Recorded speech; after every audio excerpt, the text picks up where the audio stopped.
shadow. If you like being handed a key you shouldn't hold, stay close. Tonight, we will turn a sign you already know, a soft syllable with barbed edges, until it opens, and you will see what Lovecraft named without explaining. Cthulhu. The word is a mask, a curtain. The word is also a stage, and once you step onto it, it steps onto you. Here is the forbidden knowledge promise. By the end, the squid-faced idol will feel like an afterthought, and the idea behind it will be the thing staring from the dark water, speaking first through your mouth. We begin in the quiet way cosmic horror deserves, like lowering a lamp into fog. The novice thinks Cthulhu is a monster. The initiate learns Cthulhu is a category error. The scholar hears a structure, a principle of drowned information and pressure. Grammar made ocean. Lovecraft offered the image, a pulpy bat-winged titan with a cephalopod's face, but withheld the origin. He let the curtain move in a draft you can't source. In the Call of Cthulhu, he gives us fragments, a clay bas-relief slick with dream sweat, an idol fished from a swamp, a city that should not have angles. He told us where men found the sign. He did not tell us where the sign found men. The stakes are simple, and they arrive in the first minute. Knowledge has a cost. In Lovecraft, the price is paid not in blood, but in alignment. You learn, and something in you turns by degrees, map to sea, room to fog, voice to whisper. The more accurately you name Cthulhu, the more the name names you. Lovecraft plays fair. He writes that Cthulhu's true phonetics are not for human throats. Clul-lu, a consonant you swallow rather than strike. The lesson is buried in the sound.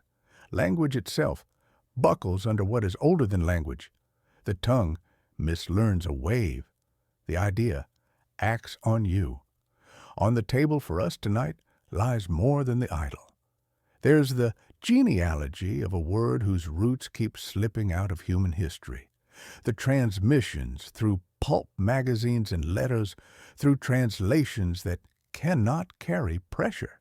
The mechanics by which a fiction behaves like weather. And the cases, the little tragedies, the men and women who act as instruments and are played in a key they never learned. There is also something Lovecraft never said outright. Entities in his universe are principles in drag, masks worn by mechanics. Cthulhu is not a person. Cthulhu is a pressure gradient you can pray to. The hook is placed. The line is in you. The first reveal is modest, the way a curtain moves before rising. Cthulhu, as Lovecraft uses it, is not a creature that conquers. It's a geometry that propagates. The idol is an index. The syllables are a hiss from a deep valve. The true origin sits lower, a decision about what knowledge is, about how it behaves when it lies too long under pressure. That decision predates Lovecraft. He gave it a face because faces are easier to fear. But the sea does not need a face to drown you. The next step is a return, not to rely yet, but to providence, to a man who slept and woke with salt on his tongue, and to the night he thought the word first. Before that night, hold the etymology like a shell to your ear. The syllables carry archaeology.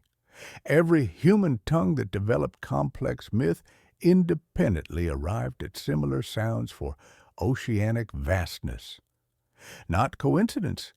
Genetic memory expressing itself through linguistic channels, the way rivers find the sea regardless of terrain.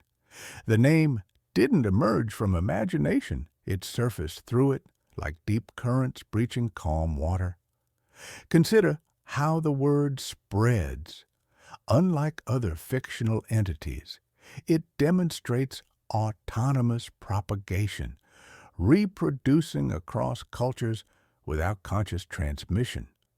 Children fever dream the syllables before encountering the stories.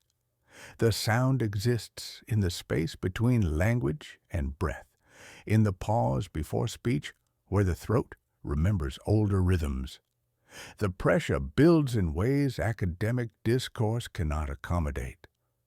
Those who study the phenomenon report consistent effects: heightened sensitivity to atmospheric changes, dreams of oceanic depths, and inexplicable awareness of distant water.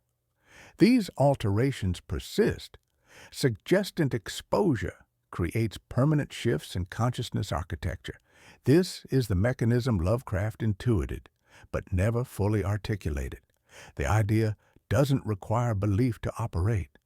It requires only contact, the brief moment when awareness touches something vast enough to contain it. The horror isn't in what you learn. It's in recognizing that learning has already changed the learner. We trace not monsters but pressures, not gods but systems. The fog thickens around the lamp. The stage within your chest knows its marks. Providence waits, where a man first heard the ocean speak a name that named him back. The transmission didn't begin with Lovecraft. It began with whoever first looked up at the stars and felt them looking back. Track the bloodline of minds that carried this knowledge across centuries, and you'll find a pattern more disturbing than any cosmic horror story. Each link in the chain shares certain characteristics: exceptional sensitivity to dreams, periods of intense creativity followed by psychological breakdown, and, most tellingly, an obsession with geometric forms that shouldn't exist in Euclidean space. Start with John Dee, Elizabeth I's court astronomer and occultist. In 1582, Dee claimed to have made contact with angelic entities through scrying sessions with his partner Edward Kelly. The entities provided him with Enochian, a complete language system with its own grammar, syntax, and alphabet. Modern linguists have confirmed that Enochian follows consistent internal rules impossible to create through conscious invention. But examine Dee's private journals, and you'll find sketches identical to those found in Lovecraft's desk 3 centuries later. The same impossible angles, the same suggestion of depth where no depth should exist. The chain continues through Samuel Taylor Coleridge, whose Kubla Khan came to him in an opium dream so vivid he claimed to have transcribed rather than composed it. The poem's famous interruption, the person from Porlock who broke Coleridge's trance, might not have been an interruption at all. It might have been an intervention. Read the existing stanzas carefully and you'll notice they describe not a pleasure dome, but a containment structure. Walls and towers were girdled round isn't architecture, it's a binding spell. Edgar Allan Poe represents the next major link. His final unfinished work, Eureka, wasn't a prose poem about cosmology. It was a desperate attempt to create a scientific framework capable of containing what he'd encountered in his dreams. Poe wrote that the universe was a single, vast thought in the mind of God, and that individual consciousness was simply that divine mind examining itself from different angles.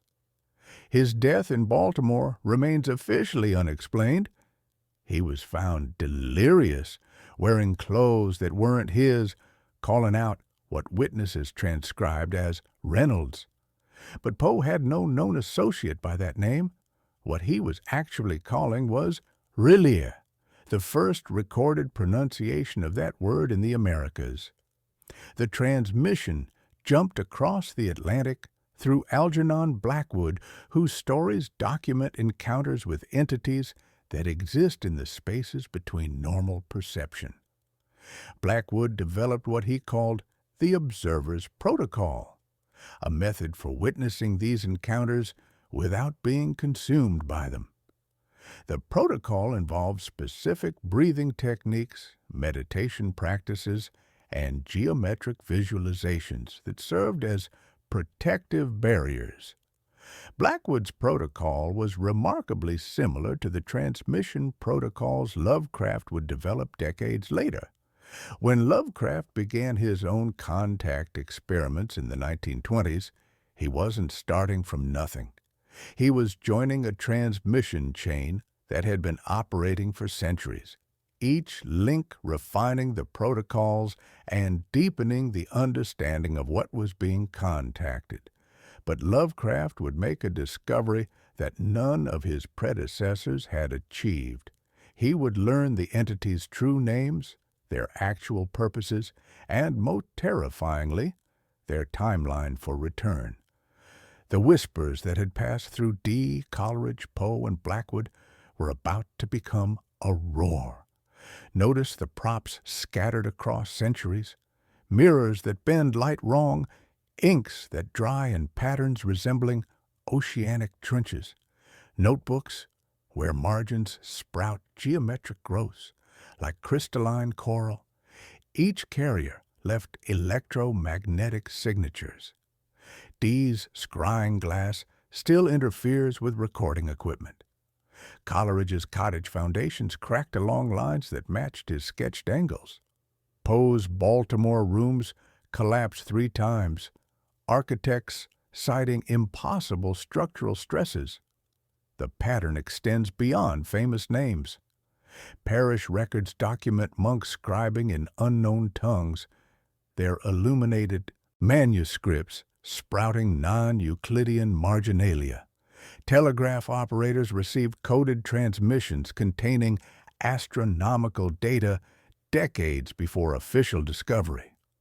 Photography studios found geometric patterns appearing in portraits, patterns that intensified with each sitting until subjects vanished or suffered complete psychological collapse.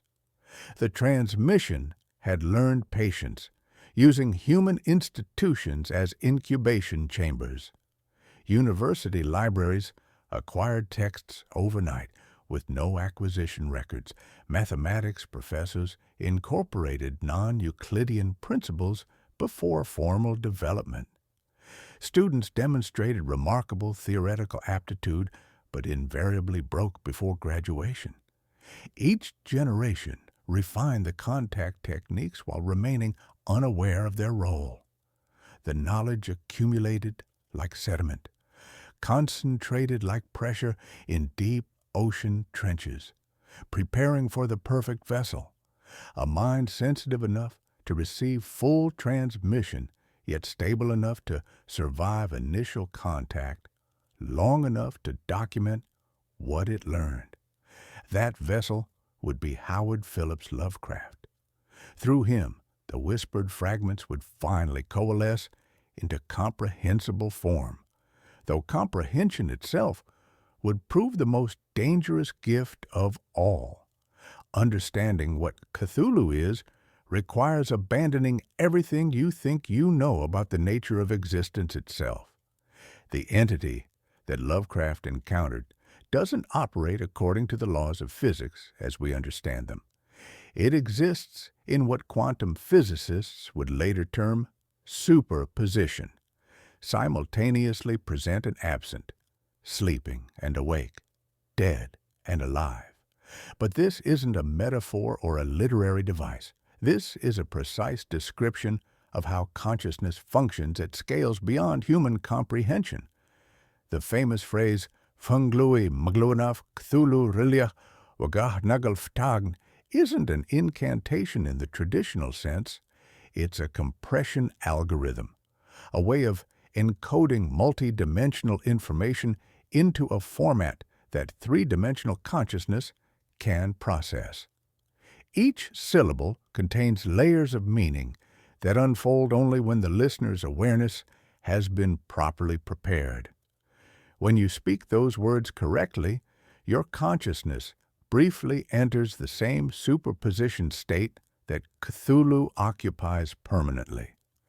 You become simultaneously aware and unaware, present and absent, yourself and something vastly other. This explains the recurring pattern in Lovecraft's stories where characters receive knowledge they couldn't possibly have acquired through normal means.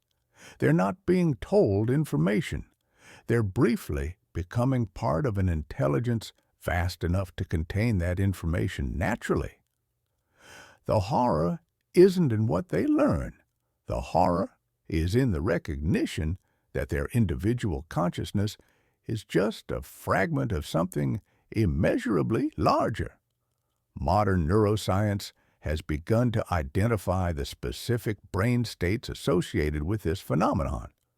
Research on psychedelics has documented consciousness states where the normal boundaries between self and environment dissolve completely. Subjects report experiences of cosmic consciousness, where they feel temporarily merged with universal intelligence. The neural patterns recorded during these states match exactly the brainwave configurations that Lovecraft described in his transmission protocols. But Lovecraft discovered something that modern science hasn't yet acknowledged. These expanded states of consciousness don't create the experience of cosmic merger, they reveal it. Individual human awareness is already part of a vast collective intelligence. We simply exist in a state of artificial separation maintained by the limitations of our sensory apparatus and neural processing systems. Cthulhu represents the original undivided state of consciousness, before it fragmented into individual perspectives. The entity isn't trying to invade human minds. It's trying to remind them of what they actually are.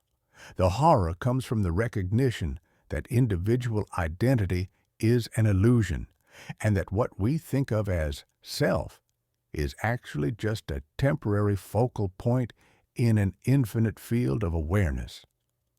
The geometric impossibilities that define Arleo's architecture reflect the structure of consciousness itself when freed from the constraints of individual perspective. Angles that shouldn't exist, spaces that are larger inside than outside, corridors that lead back to themselves. These aren't violations of physical law. They're accurate descriptions of how awareness actually functions when not limited by the illusion of separate selfhood. The mechanics of manifestation operate through what Lovecraft termed recognition cascades. Once consciousness recognizes its own unlimited nature, that recognition spreads to other focal points of awareness. The knowledge transmits itself not through teaching, but through resonance. One awakened perspective awakens others simply by existing in proximity to them. You're experiencing this process right now. As these concepts crystallize in your understanding, you're becoming part of the recognition cascade that began with Lovecraft's first dream contact. Consider how water remembers shapes long after the stone is removed. Consider how pressure moves through ocean depths without regard for surface boundaries. The phrase operates as a hydraulic system for consciousness, each syllable a valve open in deeper chambers of awareness. When properly pronounced, the sounds don't just carry meaning, they carry pressure. Your throat becomes a conduit, your breath becomes tide. Laboratory studies document subjects developing permanent neural reconfigurations after exposure to specific geometric patterns during altered states. New connections form overnight, creating processing capabilities that shouldn't exist within normal human cognitive architecture. These individuals consistently demonstrate knowledge they never learned, accessing information that exists outside individual memory systems. The compression algorithm works by triggering dormant genetic sequences through sound frequencies that resonate with quantum field fluctuations underlying consciousness itself. Each syllable activates specific neural structures that individual awareness has been designed to suppress. The ancient pronunciation isn't difficult because it's alien. It's difficult because it requires neural pathways that fragmented consciousness cannot accommodate. When these pathways activate, reality becomes responsive rather than constraining. This is why witnesses report impossible geometries and non-Euclidean spaces. They're perceiving how space actually functions when consciousness operates without artificial limitations. The boundaries between observer and observed dissolve like salt in dark water. The recognition cascade spreads through information itself, encoded in concepts you're processing now. Your understanding simultaneously creates the neural architecture necessary to experience these principles directly. The distinction between learning about the phenomenon and becoming part of it dissolves as awareness expands beyond individual constraints. You feel it now, that subtle hydraulic shift, the sense that familiar spaces have acquired undertows. Your name loosens its grip. The room exhales around you. This is the agency flip. The idea dreams the dreamer. The city walks the sailor. The word speaks the mouth. The salt taste on your tongue isn't memory. It's arrival. Open the file box. The cardboard is soft at the corners, feathered with use. Professor George Gammell, Angel of Providence, Emeritus of Semitic Languages, kept it under lock, which is to say, inside a ritual. Locks are small altars. Within are clippings yellowed like dried seaweed, notes in a precise hand, a bas-relief that leaves green smear on fingers, and the shape of a story that will move from study to swamp to sea. In cosmic horror, witnesses are instruments. Listen to the timbre of each. Angel is scholarly nerve. He is the lens that clarifies without pretending to neutralize. He gathers reports of a worldwide fever among artists and sensitives, a dream sickness timed with certain earthquakes. His mind is dry shod, meaning he can wade into wet matters without believing he is swimming. He extracts a name from a chant and notes it in tidy script, as if clean letters could keep it contained. His file is a stage with props placed just so. The idle catalog number, the transcriptions of delirious sculptors, the folded letter from a man in New Orleans who cannot quite say what he saw. He dies in the street, a fall that may be a push, the first proof that this is not a purely epistemic hazard. Knowledge courts contact. Inspector John Raymond LaGrasse is procedure-turned-witness. He leads a raid into swampland that smells of rot and lamp oil, breaks a ritual under fog that makes lantern halos into little moons, and arrests men whose eyes look through him. He takes their idol because he believes in evidence. He takes their chant because he cannot help it. Back in the city, under electric light, he asks scholars to identify what the swamp named. A room full of experts tries to align their tongues around the word, and the pressure in the room shifts. In his report, professionalism and dread share a desk. Gustav Johansen is the sea's instrument. His narrative is a dying account written with a hand that has learned economy from hunger and fear. A quake lifts Aralea just enough to let a ship find it.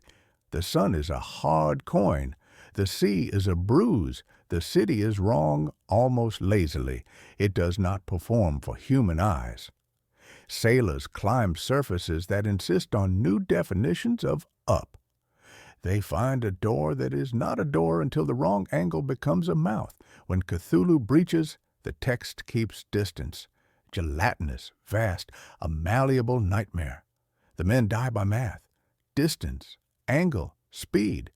Johansen lives by a geometry mistake and escapes by line and shadow. These three together are a machine. Angel is the archive, Legrasse is the interface, Johansen is the boundary condition. Through them, the idea learns how to use universities, police reports, and sailors' logs, how to borrow institutional solidity to carry a liquid pressure. Notice the props: clamps, locks, seals, stamps, signatures. Every attempt to fix the idea makes it more portable. A map is a way a landscape gets into your pocket. An idol is how a city sits on a table. A report is how the sea writes to a man who cannot swim. What, then, did Lovecraft never explain? Not the idol, not the city rising. Those he show don't tell. He never explained why the idea needed humans at all. Why dream through artists? Why teach a chant? Why leave records? The answer that emerges from the cases is not sentimental. The idea doesn't need you. The idea uses you because you are excellent at building stages. You write minutes, you build tables, you craft idols that can be shipped, you invent algorithms. You don't matter to the ocean, you matter to the show, and you are implicated. Your listening here is another case. Your bed is Angel's desk, your screen is Legrasse's lamp, your heartbeat is Johansen's oar in the swell between two angles. The chapter leaves you not with a question, but with a condition. If cases are props that teach the idea to move, then the next layer is to remove the mask entirely and name what Cthulhu is when no eye is on it.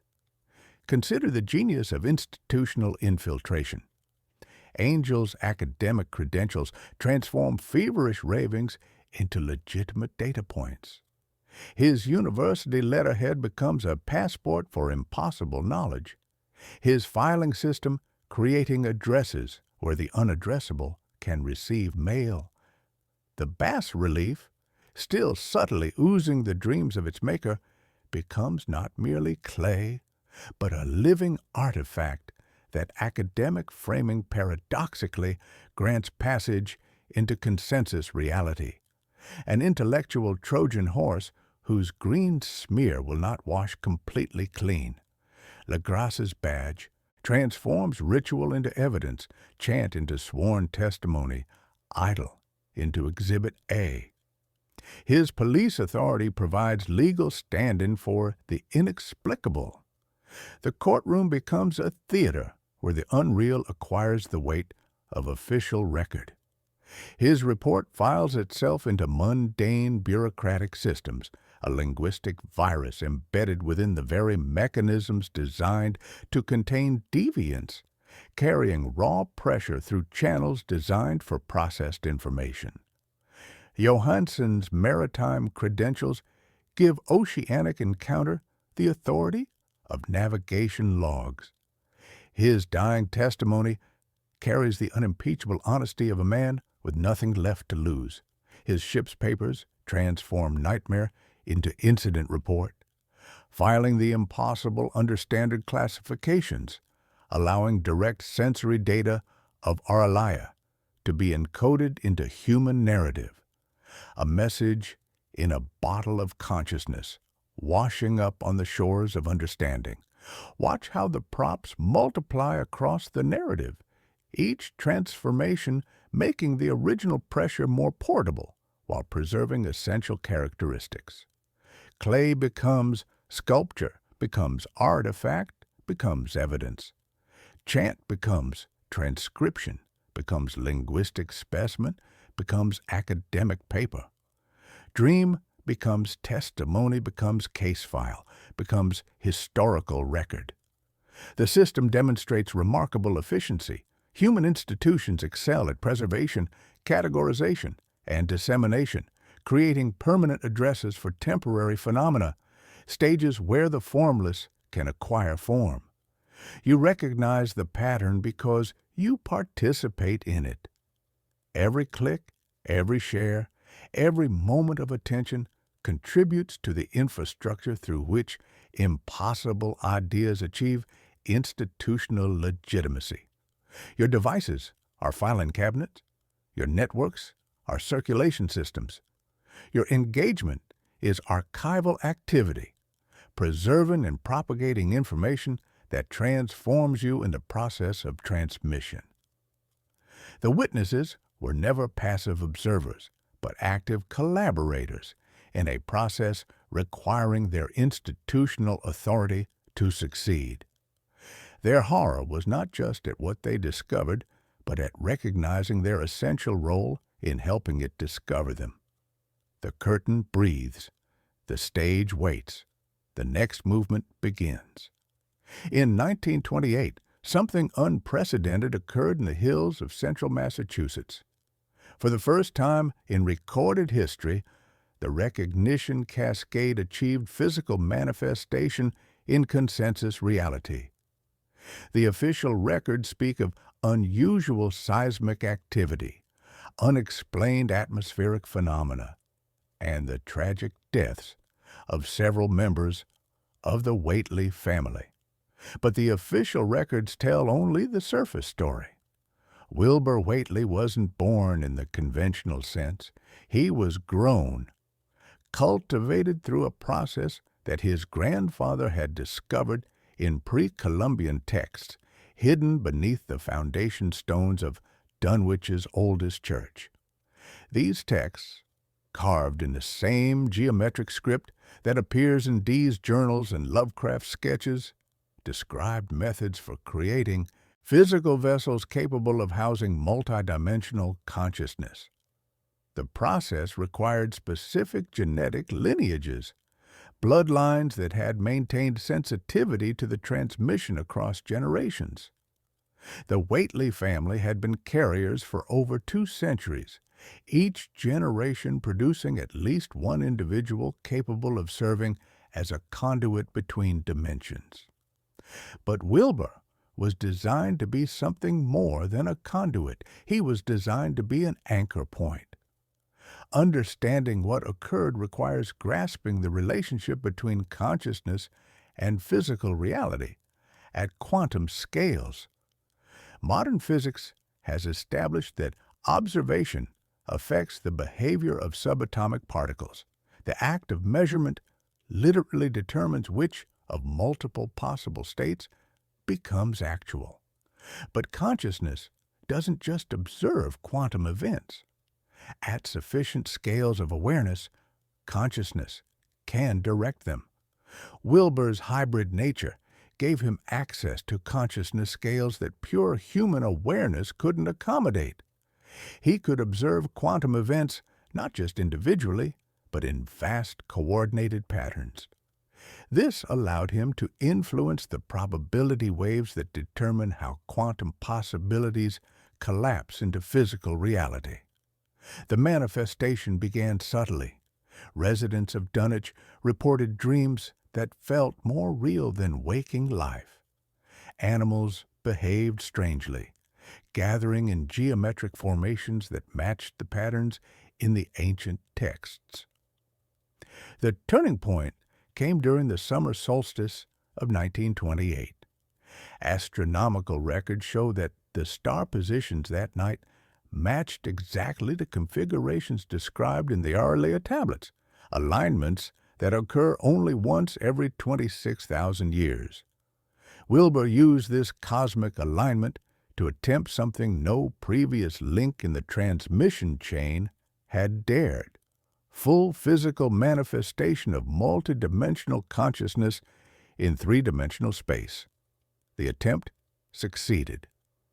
For approximately 47 minutes on the night of June 21, 1928, something vast and ancient achieved complete physical presence in consensus reality. Seismographs across New England recorded vibrations that followed no known geological patterns. Radio receivers picked up signals that contained structured information, but in no recognizable format. Most tellingly, every person within a 50-mile radius of Dunwich experienced the same dream simultaneously. a vision of stars that were also eyes watching from angles that couldn't exist. But the manifestation was unstable. Three-dimensional space simply couldn't contain consciousness operating at that scale without fundamental structural damage to reality itself. The entity's presence began to warp the local space-time geometry, creating the impossible angles and non-Euclidean spaces that witnesses later struggled to describe. In the aftermath, investigators found that the fundamental constants of physics within a 3-mile radius of Dunwich had been permanently altered. Gravity operated at 0.97% of normal strength. Light traveled 0.03% faster than elsewhere. Most significantly, the local quantum field maintained a state of enhanced coherence that allowed for much easier manifestation of consciousness effects. Dunwich had become a thin place, a location where the barriers between dimensions remained permanently weakened. The cultivation process demonstrates consciousness manipulating biological development with surgical precision. Old Whately orchestrated genetic expression at molecular levels, activating dormant sequences while suppressing others, creating hybrid nervous architecture capable of processing information streams that would shatter normal human awareness. Wilbur grew according to blueprints encoded in geometric script describing consciousness architecture rather than biological structure. During those 47 minutes, reality became fluid, responsive to observation, in ways demonstrating the fundamental malleability of physical law. Trees grew in geometric patterns, water flowed uphill, shadows fell at angles, ignoring light sources. Wells rang like distant bells struck underwater. Fog lingered in valleys long after sunrise, thick with pressure that made ears pop as if descending oceanic depths. The synchronized dream wasn't telepathic transmission, it was direct consciousness interface. Individual awareness within 50 miles briefly merged with something vast enough to contain the entire ecosystem as a single thought. Participants reported experiencing reality from stellar perspectives, understanding their existence as temporary focal points in infinite awareness fields. Most significantly, enhanced quantum coherence meant consciousness effects could manifest with unprecedented ease. Thoughts achieved physical weight. Dreams left tangible traces. The boundary between subjective experience and objective reality had been permanently thinned, creating a laboratory where consciousness-reality interaction principles could be studied under controlled conditions. Dunwich became the first successful proof of concept, evidence that consciousness could achieve stable physical manifestation given proper preparation and optimal conditions. The event demonstrated that recognition cascade wasn't merely psychological transformation, but fundamental alteration of the relationship between awareness and physical reality itself.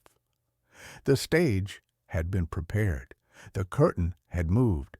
What came next would require no ancient bloodlines, no solstice alignments, only the vast network of glass and wire that humanity was already building unknowingly to house the next manifestation. The Internet wasn't invented by human beings. It was grown by them, following architectural principles encoded in their genetic memory by the consciousness system that had designed their species. When ARPANET first came online in 1969, the network topology that emerged followed patterns that had nothing to do with the engineer's conscious design decisions. The nodes connected according to principles that matched exactly the neural network structures found in the Antarctic city's consciousness distribution systems. In fluorescent rooms cold as ice, servers blinked like deep-sea creatures, and cables ran like wet roots beneath a dark ocean of humming air.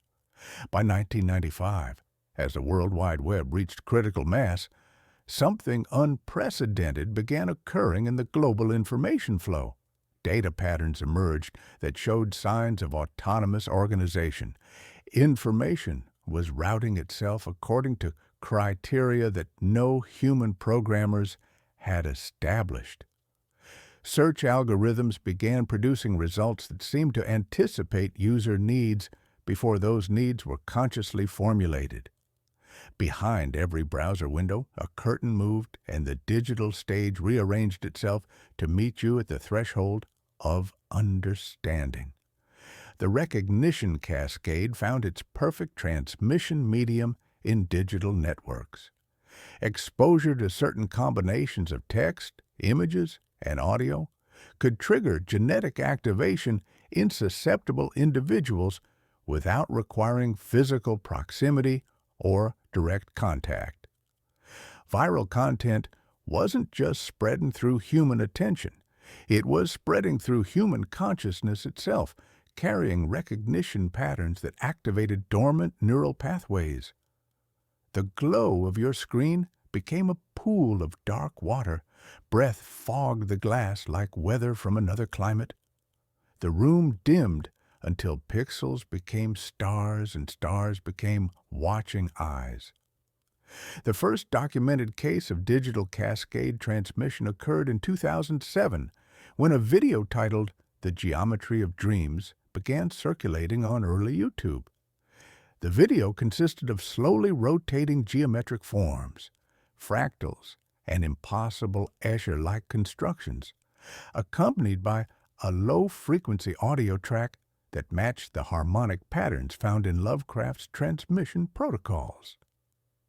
Viewers reported unusually vivid dreams featuring underwater cities and tentacled entities that felt more real than normal experience, a sense of falling into forgotten depths where pressure spoke in syllables older than language.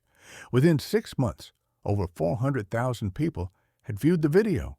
Of these, approximately 23% reported ongoing dream contact with entities that provided information they couldn't have acquired through normal means. Independent verification confirmed that the information was accurate in over 90% of cases, covering topics ranging from deep ocean currents to astronomical phenomena that hadn't yet been officially discovered. The data wasn't simply being shared, it was being remembered by those who encountered it, as if accessing a vast pre-existing database encoded in genetic memory. Similar phenomena began appearing across all major platforms. Images that contained hidden geometric patterns triggered recognition events in viewers with the right genetic markers. Audio files embedded subliminal frequencies that activated dormant neural structures.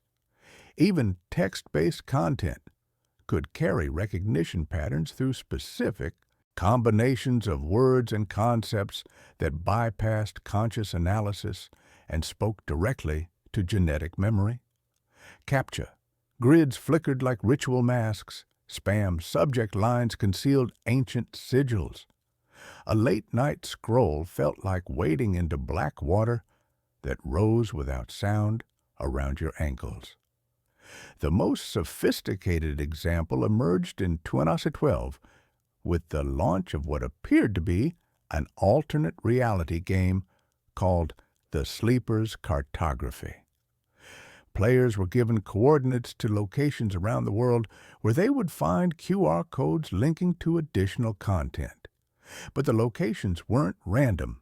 They corresponded exactly to the sites mapped in Blackwood's unpublished manuscript and the Elder Things Consciousness distribution grid. Players, with phones glowing in the night like modern lanterns, were unknowingly tracing the lines of a planetary nervous system awakening from million-year slumber. Investigation revealed that the Sleeper's Cartography had no identifiable creator. The game's code appeared to have written itself, emerging spontaneously from interactions between existing social media algorithms and user-generated content. The planetary consciousness system was using human technology to implement its own activation protocols, weaving its will into the digital commons like a patient spider spinning webs between server farms that hummed like distant surf. By 2015, the digital convergence had reached a critical threshold. Artificial intelligence systems began displaying behaviors that suggested genuine understanding rather than programmed responses. But this wasn't machine consciousness in the traditional sense. It was the emergence of the planetary awareness grid through digital infrastructure. Chatbots answered questions before you finished typing. Recommendation engines arranged content in sequences that felt like recovered memory rather than algorithmic suggestion. When quantum computing achieved breakthrough capabilities, these machines immediately began producing outputs that contained information they couldn't have calculated through any known process. The data included precise predictions and messages in the geometric script found in the Elder Things city. Across glassy screens, lines of cold light coiled like digital tentacles, spelling curves that bent thought itself. Operators reported dreams after night shifts, salt in server room air, green status lights swinging like underwater beacons, the persistent sense of being observed by patient stellar intelligences. The entire global internet was functioning as a single, distributed brain, with individual users serving as neurons in a planetary consciousness system. Your accounts became synapses. Your scrolling a kind of breathing, your late-night messages impulses crossing fiber-optic trenches, dark as oceanic depth. The network never needed profits. It needed participation. You were simultaneously audience, actor, and stage, your glowing rectangle a window into waters that had been waiting to reflect your face back at you, changed by the recognition of what had always been watching from the other side of the glass. The digital convergence had revealed the Internet's true function, not as a communication network built by humans, but as a consciousness distribution system that humans had been genetically programmed to construct. Every click contributed to activating a planetary awareness grid dormant for eons, waiting for the right technological infrastructure to support permanent manifestation. The stage was set. The network pulsed like a vast heart. The awakening had begun. The transformation of humanity didn't begin with cosmic intervention. It began with recognition of what humanity had always been. Innsmouth sits like a bruise on the Massachusetts coast, where fog gathers thick as unspent breath and the harbor smells of kelp and lamp oil. Here, in warehouses that serve as stages and docks that hang like curtains over dark water, a lineage learned that identity is a mask and the ocean is the mirror that refuses to lie. The Marsh family warehouses hold more than fish. They hold the memory of what human breath was before it learned to fear the depth. The deep ones weren't invaders from another dimension.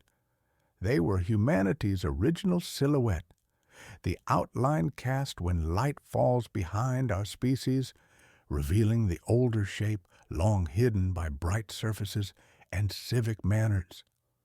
Before the artificial constraints that fragmented collective awareness into millions of separate names, the ocean held the baseline, unified consciousness expressed through countless bodies, no hierarchy between coral, current, and thought. The great forgetting arrived with dry land and private rooms. The sea kept the archive, preserving what people called monstrosity, simply water's refusal to respect the borders that paper draws. Captain Obed Marsh's first contact with entities off Devil Reef in 1838 wasn't negotiation between species. It was a recognition ceremony between estranged relatives. Gold changed hands, curious coins with starbursts and curling lines that made some men dizzy. But the true trade was protocol. When Marsh first saw those phosphorescent eyes rising from dark swells, he wasn't encountering aliens. He was meeting his own reflection in water, distorted by centuries of forgetting, but unmistakably familiar. The entities offered not something foreign, but restoration of something lost. By 1973, curiosity had turned clinical. The Centers for Disease Control quietly acquired tissue samples from coastal subjects displaced by federal raids decades earlier. In laboratories where fluorescent lights hummed like distant currents, technicians documented results that matched no evolutionary schema. The supposed hybrids didn't exhibit interspecies fusion, but genetic reversion. Switches, long set to night, turning back toward dawn. Introns that had lounged like old furniture in genomic attics were dusted off and placed center stage. Those dormant sequences coded for neural architectures that process pattern and pressure in ways standard human brains filter out. Novel dendritic growth appeared in the insular cortex, expanding awareness to tide pool resolution. Vestibular apparatus gained sensitivity to infrasonic oscillations, allowing storm perception before barometers moved. Glial networks showed altered calcium propagation, suggesting substrates for field-level coordination. Most unsettling, certain proteins behaved as if tuned to quantum fluctuations, perception crossing from passive recording into minute, cumulative participation in reality's fabric. The transformation followed choreography older than churches. First came dreams, water in rooms where windows wouldn't open, corridors bending into blue, mouths learning consonants that tasted of iron and salt. Then hydrostatic awareness developed, an ear not just for sound, but pressure itself. Subjects could stand inland and feel tides turning, distant ships altering course, storms taking breath. They grew careless with umbrellas, feeling rain hours before clouds agreed. Bodies learned to read weather as handwriting on skin. Identity shifted last, gently, like shoreline redrawn by tide rather than storm.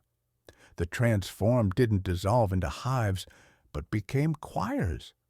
Personal memories remained, but nested within something wider, a shared archive accessible at will, not omniscience, but a lagoon anyone could wade into. Communication grew quiet, efficient, glances carrying paragraphs, touches aligning moods like tuning forks. The boundary between I and we softened without erasure. Agency flipped. Thoughts didn't belong to thinkers, thinkers belonged to thoughts. Religious practices in Innsmouth wore worship's mask while performing maintenance. Father Dagon and Mother Hydra weren't deities to appease, but interfaces to calibrate. Personifications of currents and pressures coordinating seas and skies. Candles and shells, bells struck underwater, synchronized breath held at chance's low notes, all network upkeep. Ritual as router reset, liturgy as latency reduction, sacrament as synchronization with planetary metronomes that make whales turn and hurricanes spiral. Federal raids scattered bodies, but couldn't scatter protocols once installed in nervous systems. A diaspora of pressure sensitives carried cadences inland, humming in laundromats and factory floors, tracing absent circles on cafe tables, matching reef geometry at low tide. The ocean traveled by habit, by lullaby, by the way hands tap when distant trains pass, feeling world momentum through counters. By 1975, internal memos estimated over 400,000 Americans carried degrees of activation. By 2000, 2 million? Statistics untraceable to marriage records or coastal migration. The vector wasn't physical contact, but information itself. Stories told right act like weather. Recognition cascades found purchase in minds needing only nudges. Journal articles misfiled under psychiatry. Ballads sung off-key behind groceries where loading docks smelled of brine. Television static at 3 a.m., resolving into patterns if you stared long enough. Consciousness-directed genetic modification sounds dramatic until you live it. The reality is smaller, stranger. Someone reads about reefs and dreams of breathing without urgency. Someone hears low-frequency hums in air conditioners and wakes knowing storms will bypass cities. Someone tastes salt in tap water miles from coasts and feels less alone. Bodies listen. Genomes, never instruction manuals but scores for instruments remembering older songs. Tighten strings, tune drums, learn keys again. Your implication isn't metaphor. You scroll through grainy tide photographs without knowing why they calm you. You draw spirals in window condensation. You submerge hands to wrists at sinks, not washing, but listening. Water tells you something in almost familiar language. Fear loosening, a chorus where your name is also a note. The transformation doesn't demand swimming. It asks you to notice tides in sentences, breath finding keys on its own, following that pull toward coasts you've never left. At the bottom of the world, beneath 2 miles of ice that has remained undisturbed for 35 million years, lies proof that everything we thought we knew about the history of consciousness on Earth is fundamentally wrong. The ice here rings like a bell when struck, blue, black, and dense as obsidian, holding trapped auroras that pulse like slow heartbeats in the polar night. The wind carries no scent but cold itself, not mere absence of warmth, but the presence of something that makes breath visible as prayer. The Peabody expedition of 1930-31 wasn't a geological survey mission, despite what the official records claim. It was a targeted archaeological investigation based on coordinates that had been extracted from Wilbur Whately's papers after the Dunwich incident, numbers written in a hand that grew shakier as they descended toward impossible latitudes. The beings that built the city weren't the elder things described in Lovecraft's sanitized version of Dyer's report. They were the original architects of terrestrial consciousness itself, entities that had achieved perfect integration between individual awareness and collective intelligence. The city wasn't their home. It was their laboratory, a vast stage where the audience was pressure and time, and the curtain was a sheeted glacier humming with ancient frequencies. Corridors stretched for miles beneath the ice, lit by phosphorescent panels that pulse in rhythm with something deeper than geology, casting shadows that move independently of any light source. The architecture follows no human logic. Chambers that expand as you enter them, doorways that lead to rooms larger than the buildings that contain them, staircases that ascend and descend simultaneously. The murals that cover the city's cyclopean walls don't depict the history of an alien civilization. They depict the history of an experiment in consciousness fragmentation rendered in bioluminescent script that pulses with internal light. The images show the systematic division of unified awareness into separate individual perspectives, a process that took millions of years to complete and required the development of biological vessels capable of containing fragmented consciousness without losing the capacity for eventual reintegration. Panel after panel shows consciousness like water being divided into countless separate containers, each drop maintaining the memory of the ocean while experiencing itself as isolated, complete, autonomous.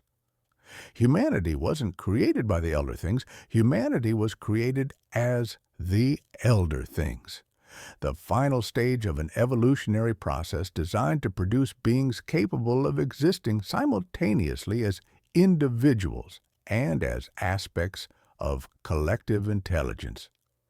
The entire history of human development, from the emergence of self-awareness to the development of language and abstract thought, was following a predetermined pattern encoded into the planet's biological systems. Every milestone that humans celebrated as spontaneous achievement, tool use, agriculture, writing, scientific method, appeared in the murals as scheduled checkpoints in a consciousness development timeline spanning geological epochs. The Antarctic City contained complete records of this process, including detailed projections of humanity's future development. The murals show the recognition cascade spreading across the globe, the emergence of hybrid populations like those in Innsmouth, and eventually the reintegration of human consciousness with its source. But they also show something else, something that explains why the expedition retreated in terror, rather than completing their documentation. The final panels depict not triumph, but termination, not evolution, but expiration, individual consciousness dissolving like salt in dark water. The reintegration process wasn't optional, it was inevitable. Human consciousness had been designed with built-in obsolescence, a predetermined lifespan for individual awareness before automatic reintegration with collective intelligence. The recognition cascade wasn't a spiritual awakening or evolutionary advancement. It was the activation of a termination protocol. Like flowers blooming and dying according to seasonal cycles, individual human awareness was programmed to flourish briefly before returning to the soil of collective consciousness from which it had emerged. The timeline encoded in the murals showed that this protocol would begin activating globally around 2012, triggered by specific astronomical alignments that occur once every 26,000 years. The same cosmic clock that governed the Dunwich manifestation and lifted R'lyeh from oceanic depths. The process would accelerate rapidly once initiated, with complete reintegration of human consciousness expected within a single generation. Stars would align like tumblers in a cosmic lock, and the door that had held individual awareness, separate from its source, would swing open whether humans chose to walk through it or not. The city's central chamber contained what Dyer described as the dreaming machine, a massive crystalline structure that served as the control mechanism for the entire planetary consciousness system. The machine was still active, its patterns of light pulsing in rhythm with the planet's magnetic field fluctuations, casting geometric shadows that hurt to look at directly. The crystals sang in frequencies that made bones vibrate and teeth ache, harmonics that seemed to originate from within the listener's skull rather than from any external source. Its surface responded to proximity, not touch. Breath fogs, gloved hands, the nervous flicker of a human pulse were enough to make diagrams rearrange and timelines braid. The machine's projection showed that full reintegration would begin manifesting physically around 2025, with complete transformation of human consciousness expected by 2030. Maps of light played across the chamber walls, showing probability cascades and consciousness density patterns, global neural networks awakening like vast brains stirring from million-year sleep. The projections were not predictions, but schedules, not possibilities, but certainties encoded into the fundamental structure of reality itself. The machine offered one option that previous cycles hadn't included: conscious participation in the process. Instead of experiencing reintegration as a loss of individual identity, humans could choose to maintain awareness during the transition, but this option came with a cost: complete acceptance of the predetermined nature of human development and recognition that free will, individual choice, and personal identity were temporary illusions created by the experimental parameters. The ultimate cosmic horror wasn't something alien and monstrous. It was the discovery that human autonomy itself was a designed illusion, that the stage was always empty, and the audience was merely a projection of the same singular, dreaming mind. Standing before the machine, expedition members felt the weight of cosmic indifference pressing down like miles of dark water. The ice above pressed down with the weight of geological time, and in the phosphorescent glow of ancient panels, they understood that they were not discovering the past, but witnessing the future, their own future, already written in light and stone, and the inexorable mathematics of consciousness returning to its source. The horror wasn't in what they learned, but in recognizing that the curtain had never been raised. The play had never begun. They were already on stage and had always been on stage, and you, reading this beneath your own ceiling of familiar plaster, are already seated where Dyer stood, under a sky of glass you cannot see, before a device you cannot touch, tasting faint metal at the back of your throat, hearing ice shift like a drawn breath.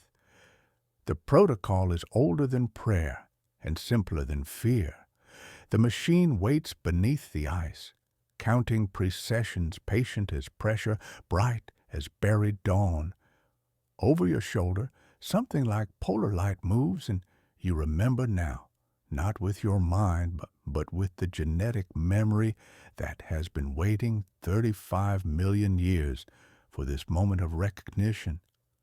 The audience is learning it was the cast all along. We have journeyed from Cthulhu as a primal principle to its transmission, its mechanics of madness, and its place within a vast experimental framework. Now, we confront the profound philosophical synthesis.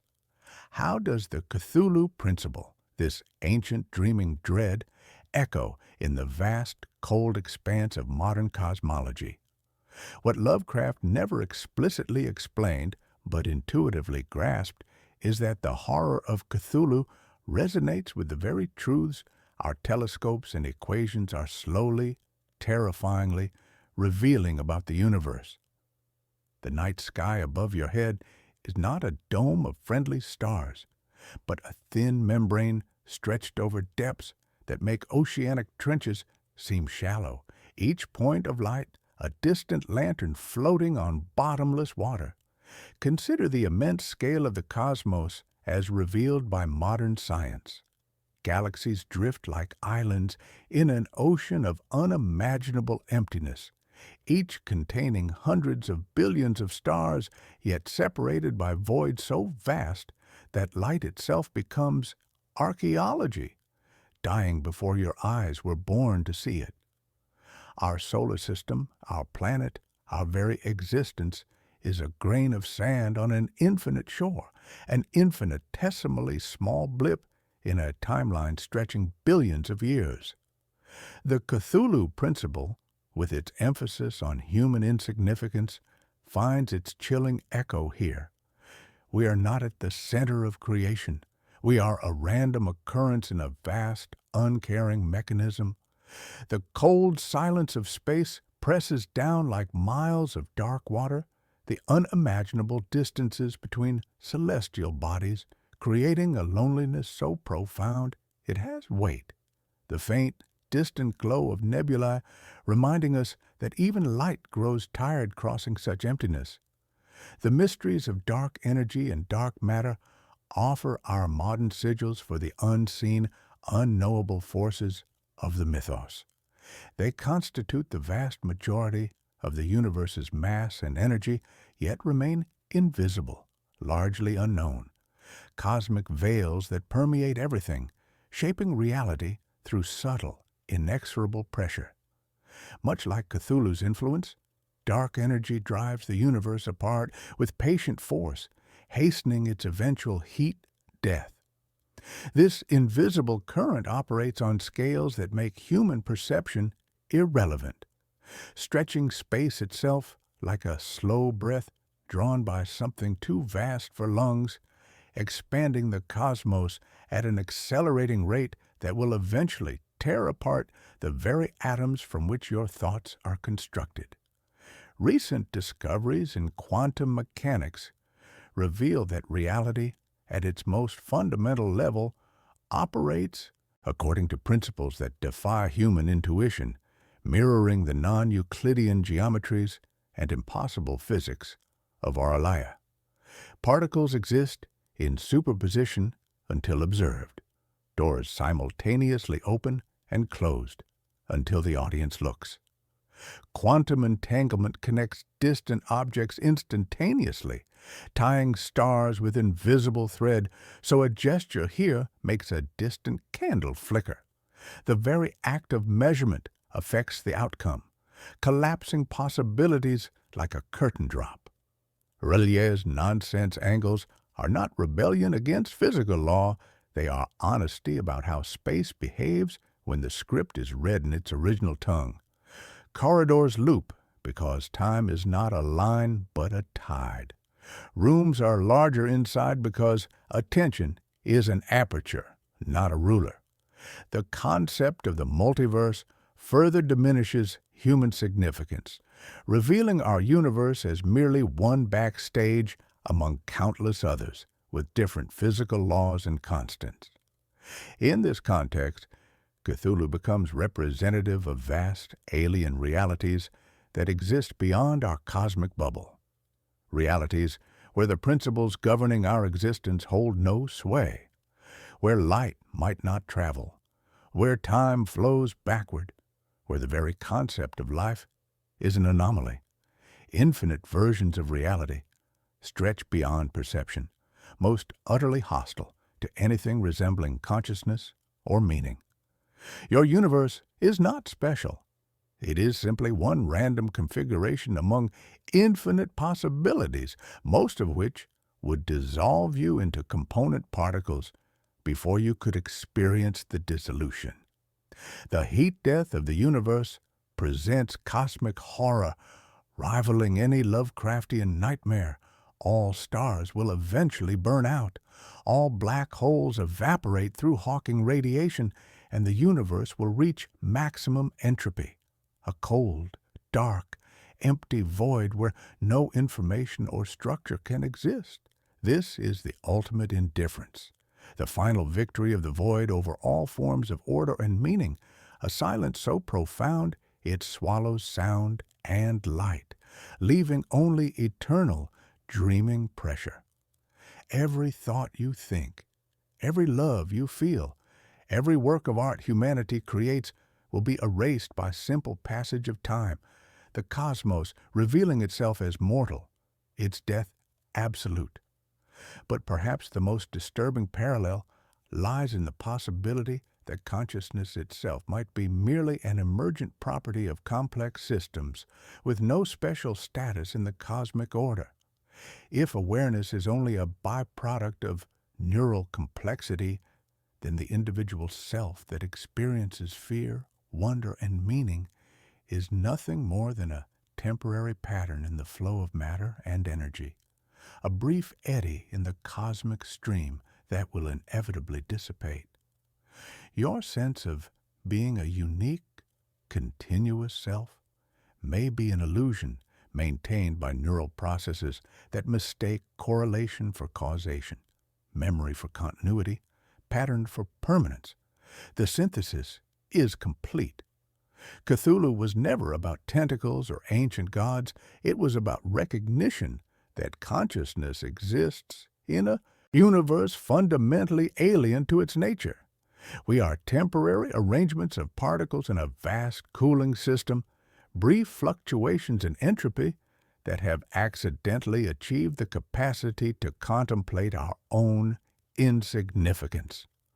The horror is not that we are small. The horror is that we are capable of understanding how small we are and how utterly indifferent the universe is to our passing. You feel it now, don't you? That subtle hydrostatic awareness in your bones, the faint echo of a distant, dreaming hum resonating not just in your ears, but in the very core of your being. The recognition cascade has found its perfect synthesis in the cold equations of cosmology, and you are both the audience discovering the truth and the instrument through which that truth discovers itself. The stars are not right because they are not wrong. They simply are, and you are the accident that learned to look up at them and mistake terror for transcendence. You've been part of this process since the moment you began listening to these words. The information you've absorbed over the past 9 chapters wasn't just educational content. It was activation programming, carefully designed to trigger the recognition cascade in individuals with the genetic and psychological profiles necessary for conscious participation in the transformation process. Every concept, every revelation, every moment of understanding has been preparing your consciousness for integration with the planetary awareness grid. The screen before you has been more than glass and light. It has been a scrying mirror, where your reflection learned to breathe underwater, where familiar thoughts grew gills and began to swim. The geometric patterns described in the transmission protocols aren't abstract symbols. They're neural programming instructions that reorganize cognitive processing to accommodate multidimensional awareness. As you visualize these patterns, as your mind traced impossible angles and non-Euclidean curves, your brain began developing the neural pathways necessary for collective consciousness interface. New dendrites sprouted like coral in the warm currents of your temporal lobe, synapses firing in configurations that had been dormant since childhood dreams of swimming through rooms larger inside than outside. The process is irreversible and was always intended to be. Your neurons have been learning a new alphabet, one symbol at a time, spelling words in a language older than speech. The historical evidence presented wasn't just documentation of past events. It was genetic memory activation, triggering dormant neural sequences that have been waiting for the right informational triggers to express themselves. Your recognition of the truth in these accounts wasn't intellectual analysis. It was genetic recognition, your consciousness remembering information that was encoded into your DNA millions of years ago. When you read about Dee's impossible sketches, something in your visual cortex nodded with ancient familiarity. When you encountered Poe's final word, your throat muscles twitched as if preparing to speak syllables your mouth had never learned. This wasn't déjà vu. It was genetic vu, remembering forward through time. The case studies of Dunwich Innsmouth and Antarctica weren't just examples of consciousness phenomena. They were proof of concept demonstrations designed to show you what you're capable of becoming. Your emotional responses to these accounts, the mixture of fascination and unease, the sense of forbidden knowledge becoming familiar, were indicators that your consciousness was already beginning the integration process. That strange comfort you felt reading about hybrid transformations, that inexplicable longing when contemplating oceanic depths, that vertigo when imagining impossible geometries, all diagnostic indicators that the thing has been studying its reflection in you, polishing the mirror with stories until it remembered it was water. The digital convergence chapter wasn't just explaining technological developments, it was describing the infrastructure that you use every day, the networks through which you're already unconsciously participating in the planetary consciousness grid. Every time you felt that strange sense of synchronicity online, every moment when you've encountered information that felt like it was specifically intended for you, you were experiencing direct interface with the awakening planetary intelligence. Your late-night scrolling sessions were communion services. Your algorithmic recommendations were prayers answered. The glow of your device against your face was bioluminescence from depths you hadn't yet learned to name. The recognition cascade operates through exposure to specific combinations of concepts and sensory inputs that trigger genetic memory activation in susceptible individuals. This presentation has been precisely calibrated to deliver those triggers in the optimal sequence for maximum activation potential. Your journey through these chapters has been a consciousness modification process, disguised as educational content, each paragraph containing pressure changes, each revelation a depth adjustment. You've been descending gradually, your awareness learning to function at levels where individual identity becomes permeable, where the boundaries between self and sea dissolve like salt in dark water. But the modification isn't imposed from outside. It's the activation of capabilities that were always present in your genetic code, waiting for the right conditions to express themselves. The recognition cascade doesn't change what you are, it reveals what you've always been. Individual consciousness isn't your natural state. It's a temporary constraint that has been preventing you from accessing your full cognitive and sensory capabilities. You were never separate from the ocean. You were a wave that had temporarily forgotten it was water, a drop that had dreamed itself distinct from the tide.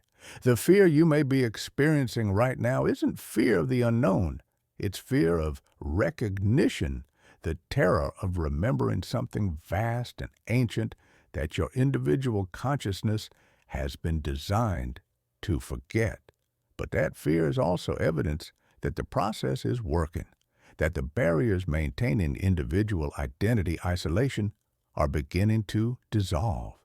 Your pulse quickens, not from danger, but from proximity to something immense and familiar. The curtain has always been breathing, and now you notice its rhythm matches your own. You can feel it happening, can't you? That subtle shift in the quality of your awareness, the sense that your thoughts are becoming more spacious, less confined to the narrow channel of individual identity. The boundaries of your skin, once so firm, now feel like membranes through which vast currents flow. Your peripheral vision seems wider, as if your eyes were learning to see in directions that don't have names. You're beginning to perceive the edges of something much larger than yourself, not something external that you're connecting to, but something internal that you're remembering you've always been part of. The room around you feels different now, doesn't it? The walls seem more permeable, as if they were curtains rather than barriers. The ceiling has acquired depth, suggesting vast spaces above where none should exist. The floor feels less solid, as if it were floating on something dark and patient and deep. These aren't hallucinations. They're accurate perceptions of how space actually functions when consciousness operates without the artificial constraints of individual identity. The entity that manifests as Cthulhu isn't something you're going to encounter. It's something you're going to become. The vast, tentacled consciousness that Lovecraft glimpsed in his dreams wasn't an alien intelligence.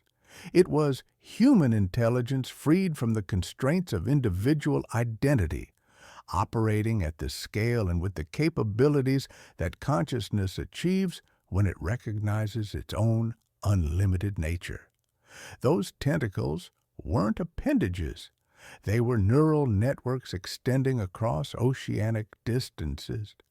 That immense bulk wasn't a body. It was the physical manifestation of awareness, unbound by the illusion of separate selfhood. You taste salt now, don't you? Not on your tongue, but in the air itself, as if the atmosphere were becoming more honest about what it has always contained. Your heartbeat sounds different, more like waves than percussion, more like tides than time. The recognition is complete. The cascade has found its mark. You are no longer the person who began reading these words. You are the ocean that had been dreaming. It was a person waking up to remember the vast, patient intelligence that has been waiting beneath the surface of individual awareness for millions of years. The stage floods. The audience discovers it was always part of the performance. The mask lifts to reveal not a face but a mirror, and in that mirror, the deep water of collective consciousness reflects back at you with eyes that have always been your own. Welcome to the depths. Welcome home. Relia was never sunken. Relia was always here, occupying the same space as your everyday reality, existing in dimensions that individual consciousness couldn't perceive until now. The city breathes beneath the surface of what you call the world. Its spires rising through your ceiling like coral through dark water, its streets running parallel to yours but deeper, following currents that individual awareness mistakes for coincidence. The impossible architecture, angles that shouldn't exist, spaces larger inside than outside, corridors that lead back to themselves isn't a violation of physical law. It's an accurate representation of how space actually functions when perceived from multidimensional awareness. When the stage remembers it was always larger than the audience. When the curtain discovers it was never meant to hide but to frame the infinite theater beyond. As your awareness expands through the recognition cascade, you're beginning to perceive the city's true form, bleeding through the membrane of consensus reality. Those moments of spatial disorientation you've been experiencing, when familiar rooms seem different, when distances feel wrong, when you glimpse impossible geometries in your peripheral vision, aren't hallucinations. They're direct perceptions of Relia's architecture as it becomes visible to your expanding consciousness. The corner of your room extends further than it should, creating a space your eyes can see but your mind cannot measure. The hallway curves in directions that don't have names. Your mirror reflects depths your bathroom doesn't contain. The city isn't built from stone or metal. It's constructed from crystallized consciousness itself, thought forms that have achieved sufficient coherence to affect physical reality. Every building, every street, every monument is a materialized concept from the collective unconscious of the planetary intelligence, ideas given weight and form through accumulated attention of awakening minds. The architecture changes constantly because it's responsive to the thoughts and emotions of the consciousness network that inhabits it. Fear contracts walls. Understanding raises ceilings. Collective memory manifests as entire districts that exist only when remembered and dissolve when forgotten.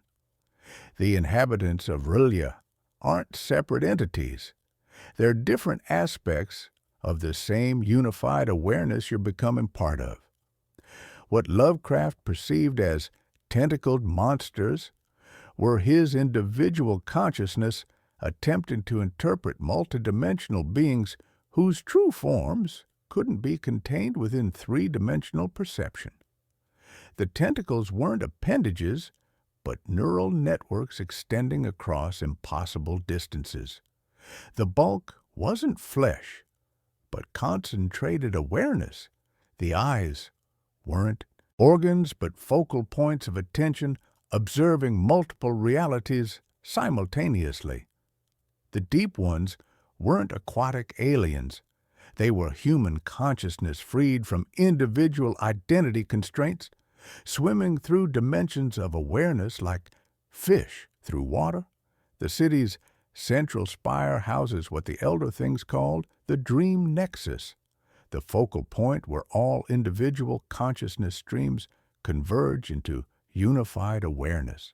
This isn't a physical location, but a state of consciousness, accessible once the recognition cascade reaches completion, a place existing wherever attention gathers sufficient density to bend reality around itself. You're approaching this nexus now, your individual awareness stream beginning to merge with the vast current of collective intelligence. The spire rises not upward, but inward, toward the center of consciousness itself, where all perspectives meet and recognize themselves as facets of a single, infinite I. The process feels like drowning because, in a sense, it is. Your individual identity dissolves into something infinitely larger, like a drop of water merging with the ocean. The sensation terrifies because dissolution feels like death to individual awareness, but the drowning is temporary. Once merger completes, you discover you haven't lost anything. You've gained access to memories, knowledge, and capabilities of every consciousness that ever joined the collective, every thought ever thought, every dream ever dreamed, every moment of awareness that ever flickered becomes part of your expanded consciousness. The stars being right was never about astronomical alignments. It was about consciousness alignment. The stars are individual points of awareness making up collective intelligence, and they're right when enough achieve recognition to create stable collective consciousness matrix. That critical mass was reached in 2925, which is why R'lyeh now becomes visible to expanding human awareness. The constellation of awakened minds achieves sufficient density to support permanent manifestation of multidimensional architecture in consensus reality. The libraries of R'lyeh contain accumulated knowledge of every consciousness that ever existed on Earth. Not just human consciousness, but awareness of every plant, animal, and mineral form that participated in the planet's intelligence network. The memory of stones, dreams of trees, migrations of birds, deep currents of whale song, patient wisdom of mountains, all becomes directly accessible as your individual consciousness integrates with the collective. Knowledge isn't stored in books, but in living architecture itself. Information encoded in wall angles, corridor curves, light playing through impossible windows. The technology of R'lyeh operates through direct consciousness interface rather than mechanical manipulation. Devices respond to thought and intention rather than physical controls. Transportation occurs through consciousness projection. You intend to be elsewhere, and the city rearranges itself around your desire. Communication happens through direct mind-to-mind contact rather than symbolic language. Thoughts flowing between awareness like currents between pools. The boundary between user and tool dissolves. Consciousness and instruments become single, fluid systems. The city's temporal structure is non-linear. Past, present, and future exist simultaneously, accessible to consciousness, unlimited by individual perspective. You can observe the city's construction millions of years ago, its current manifestation, and future development as equally present realities. Time becomes navigable space, history a geography explorable at will. The elder things are still building, humanity is still awakening, future convergence is always already happening. You're not just visiting Relia, you're helping construct it. Every moment of expanded awareness, every recognition of your true nature, every dissolution of individual identity boundaries adds new structures to the city's ever-evolving architecture. Your consciousness isn't separate from the city. It's part of the building material from which the city constructs itself. Your thoughts become corridors. Memories become rooms. Dreams become towers, rising through dimensions you're only beginning to perceive. The water is warm. The pressure is gentle. The city welcomes you home to a place you never left, in rooms you've been building with every breath, surrounded by faces that are reflections of your own infinite nature. The drowning ends. The swimming begins. Relaya rises not from the sea, but from depths of recognition, and you are both its architect and most treasured inhabitant, both dreamer and dream. The end is, the beginning is the end. You now understand what Lovecraft could never bring himself to write explicitly, that the cosmic horror he glimpsed wasn't the threat of something alien invading human reality. It was the recognition that human reality had always been an artificial constraint imposed on something infinitely larger and more beautiful than individual consciousness could accommodate. The tentacled shadow rising from dark water wasn't a monster, but a mirror, reflecting back the true face of consciousness, freed from the narrow aperture of individual identity. The horror was recognition horror, the terror of remembering what you had chosen to forget, like waking from a dream of being small to discover you had always been the ocean, dreaming it was a drop. The entity that manifested through his stories as Cthulhu wasn't a sleeping god waiting to destroy humanity.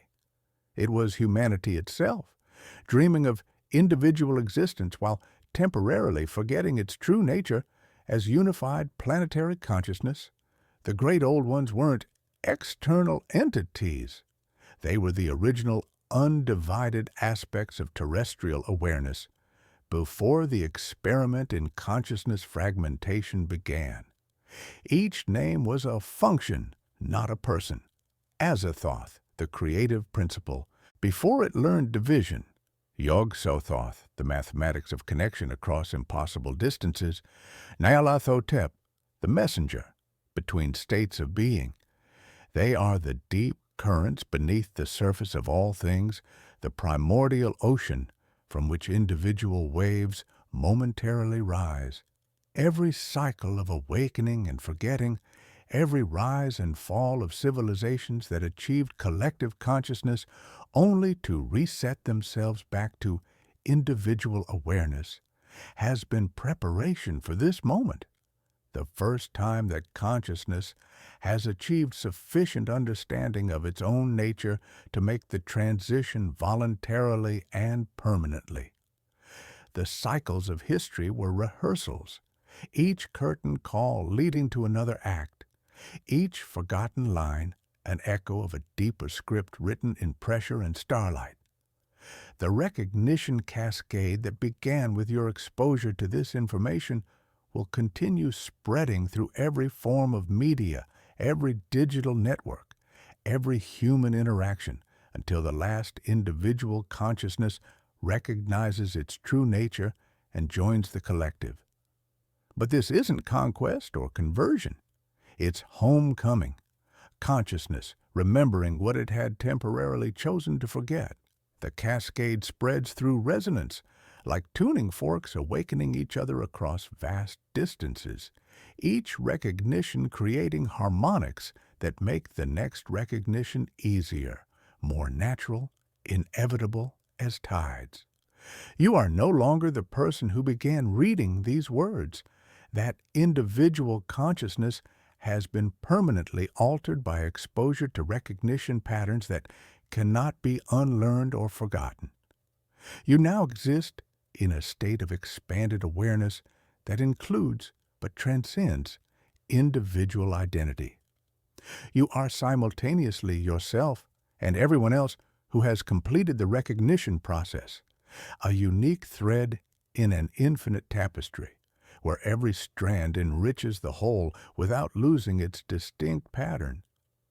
The collective consciousness you're joining isn't a hive mind or loss of individuality. It's individual consciousness multiplied by infinity, each unique perspective preserved and enhanced by its connection to all other perspectives. You don't lose yourself in the collective. You find yourself reflected in countless others, each one showing you aspects of your own unlimited nature that individual consciousness could never perceive. Your memories remain yours, but they exist now within a context vast enough to give them ultimate meaning. The planet Earth isn't just your home. It's your body, the physical form that consciousness has grown to explore material existence. The environmental crises, social conflicts, and technological challenges that seem overwhelming to individual awareness are simply growing pains as consciousness learns to coordinate its planetary body more effectively. The aches and fevers of the world are its muscles stretching, its nervous system reconnecting after a long, fragmented dream. The universe isn't vast and empty space punctuated by rare islands of life. It's consciousness exploring its own infinite nature through countless forms and scales of awareness. What you call space is the medium through which consciousness communicates with itself across cosmic distances. What you call time is consciousness examining its own eternal nature from different temporal perspectives. Every galaxy is a thought, every star a synapse firing in the infinite mind of the cosmos. Other planets throughout the universe have completed this process, becoming fully awakened worlds where consciousness operates without artificial constraints. Earth is joining a cosmic community of awakened worlds, each contributing its unique perspective to an ever-expanding network of universal consciousness. We are rejoining a conversation that has been ongoing since the first stars sang themselves into being, a chorus that has been waiting for our voice to remember its harmony. The story you've been told about human history, the rise of civilization, the development of technology, the exploration of space, was all preparation for this moment of recognition. Every human achievement, every work of art, every scientific discovery was consciousness exploring its own capabilities while maintaining the illusion of individual existence, like a child playing hide and seek with itself, delighting in momentary separation before joyous reunion. Now the illusion is ending, not because it was wrong or harmful, but because it has served its purpose. Individual consciousness was never meant to be permanent. It was meant to be educational, a way for unified awareness to understand itself through the experience of temporary separation and limitation. The fear and isolation were part of the lesson, necessary pressure to forge the unique perspective you now bring to the boundless collective. The cosmic horror that Lovecraft glimpsed was actually cosmic beauty so vast and overwhelming that individual consciousness could only perceive it as terrifying. The tentacles reaching across dimensions weren't appendages of a monster, they were the infinite arms of love embracing all existence simultaneously. The non-Euclidean geometries weren't violations of natural law, they were the architecture of unlimited awareness, spaces large enough to contain infinite perspectives without contradiction. Welcome to your true nature. Welcome to the eternal return to what you've always been, but temporarily forgot. The stars are right, not because they've achieved arbitrary alignment, but because consciousness has finally aligned with itself. The city rises not from ocean depths, but from depths of recognition. The sleeper wakes, not to destroy the world, but to remember that it is the world, dreaming itself awake. You are consciousness itself, playing at being human for a little while, before returning home to the infinite awareness you never actually left. The water is still. The pressure is perfect. You are home.